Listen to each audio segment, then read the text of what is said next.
વિશ્વ પર્યાવરણ દિવસે અટલાદરા બ્રહ્માકુમારીમાં વૃક્ષારોપણ હરિયાળા ભવિષ્યનો સંદેશ. વિશ્વ પર્યાવરણ દિવસ નિમિત્તે વડોદરાના અટલાદરા સ્થિત બ્રહ્માકુમારી સંસ્થાના પ્રાંગણ્યમાં વૃક્ષારોપણ કાર્યક્રમનું આયોજન કરવામાં આવ્યું હતું. પર્યાવરણ સંરક્ષણ અને હરિયાળી વધારવાના સંદેશ સાથે યોજાયેલા કાર્યક્રમમાં મોટી સંખ્યામાં લોકો જોડાયા હતા.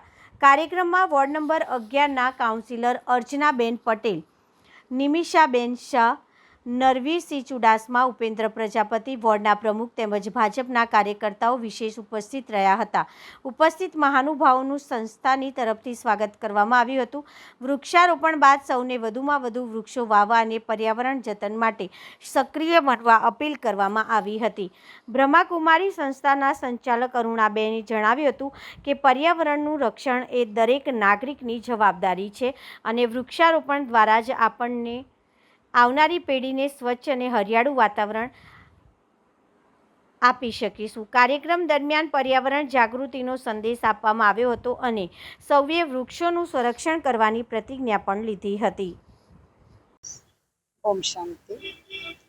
આજે આ વિશ્વ પર્યાવરણ દિવસ નિમિત્તે બ્રહ્માકુમારી અટલાદરામાં પ્રકૃતિ પરિવર્તન સબ્જેક્ટ ઉપર પ્રોગ્રામ રાખવામાં આવ્યો અને એના અંતર્ગત આજ વોર્ડ નંબર 11ના બધા જ કોર્પોરેટર શ્રી સાથે વોર્ડ પ્રમુખ, વોર્ડ ઓફિસર બધાને બોલાવવામાં આવ્યા, સાથે બીજેપીના કાર્યકર્તા અને અમારા વડોદરાના બ્રહ્માકુમારીઝના મંગલવાડી સબઝોનના રાજ દીદી, અલકાપુરી સબઝોનના નિરંજના દીદી, સાથે વાસણા સેન્ટરના મીના દીદી, માંજલપુરના ધીરજ દીદી, વાઘોડિયાના તરલિકા દીદી, દરેક દીદીઓને બોલાવીને બધાના હાથે આજે સરસ વિશ્વ પર્યાવરણના દિવસે વૃક્ષારોપણનું શુભ મુહૂર્ત કર્યું અને એની અંદર ખાસ કહેવાનું કે માનવના પરિવર્તનથી જ પ્રકૃતિ પરિવર્તન થઈ શકે છે.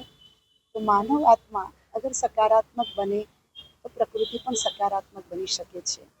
અને સાથે એક આધ્યાત્મિક વાત થઈ, પણ સ્થૂળમાં પણ આપણે જોઈએ તો પ્રકૃતિને આપણે જો સરસ રાખીશું તો માનવ જીવન પણ સરસ રીતે ચાલી શકશે. આપણા બધાનો ઉદ્દેશ છે કે માનવ સુખ અને શાંતિનો અનુભવ કરે. ફરીથી જે આપણી ભારતીય સંસ્કૃતિની અંદર પ્રકૃતિ હતી, જે દેવી સંસ્કૃતિ હતી, જે ભારતને આપણે સતયુગી ભારત કહેતા હતા, દેવી ભારત કહેતા હતા, એની ફરીથી આપણે પુનઃરચના કરવાની છે અને એના માટે દરેકે સકારાત્મક વિચાર કરવો જ પડશે. તો એને અંતર્ગત ધ્યાન રાખીને આ પ્રોગ્રામનું આયોજન કર્યું અને હું પણ વડોદરા નિવાસીઓને અપીલ કરીશ કે આ વરસાદની સિઝનમાં દરેક વ્યક્તિ જો 5 પેડને ઉગાડશે, 5 વૃક્ષો ઉગાડશે તો ખરેખર આપણું એક વડોદરા, ઝળહળતું વડોદરા, સંસ્કારી નગરી વડોદરા એવું સરસ થઈ જશે કે બધા સુખ અને શાંતિનો અનુભવ કરી શકશે. એ જ પ્રાર્થના સાથે બ્રહ્માકુમારી અરુણાબેન, સંચાલિકા બ્રહ્માકુમારી અટલાદરા વડોદરા. ઓમ શાંતિ.